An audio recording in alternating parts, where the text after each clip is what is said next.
New tonight at 11. Going green. It's a way of life for many people, and now it appears it's becoming a way of death. You know, nobody likes to talk about it, but have you ever thought about what kind of funeral you would want? A growing trend is veering away from traditional burials. 7 Action News reporter Jennifer Ann Wilson shows us how some people are choosing a final farewell that is more, well, earth-friendly. Traditional cemeteries like this one bring some people comfort. For others, it's a bit creepy, especially on Halloween. And yet a growing number of people see the granite, the cement, the chemicals involved, and they feel it's cold, impersonal, less circle of life, more dead end. As demand grows nationwide, more and more traditional cemeteries are adding green burial sections. Milan Cemetery is one of a handful in Michigan, says end-of-life advisor Marilyn Rush.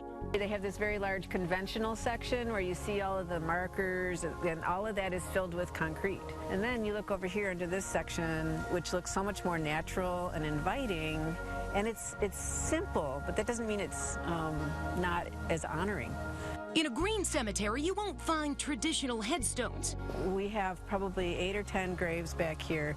At first glance, you might not even find a grave. This is a grave right here. Some are piles of dirt, others are marked with groups of stones, and some families plant trees or bushes where their loved one lies. Plants are able to thrive and grow deep roots because green burial sites do not allow embalming chemicals or anything else toxic in the ground. You return to the earth in a coffin or a casket or a burial shroud that allows you to decompose and return to the earth in a natural way.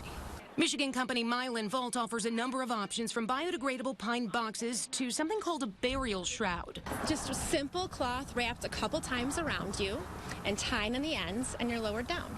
These options cost a lot less than traditional caskets, making death easier on your wallet and the environment. But green doesn't always mean cheap. There is also hand-woven units made in England by artisans. There's units made from cane and rattan made in the Asian countries.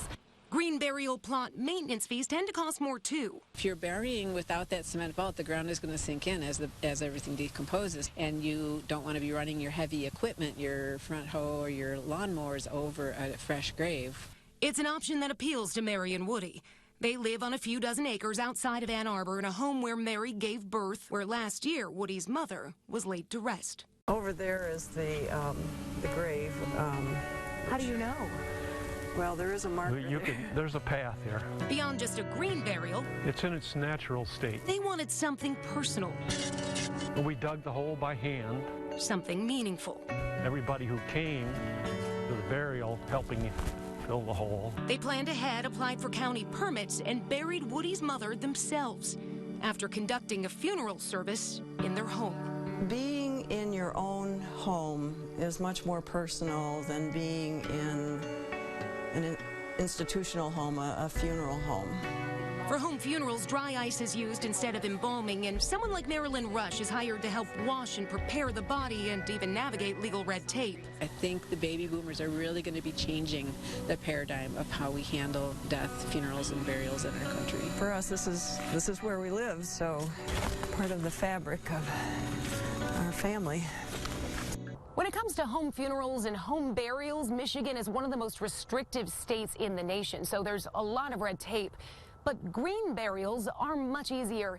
The Preserve at All Saints Cemetery in Waterford specializes in these. Many other cemeteries in the state are learning. I'm Jennifer Ann Wilson, 7 Action News.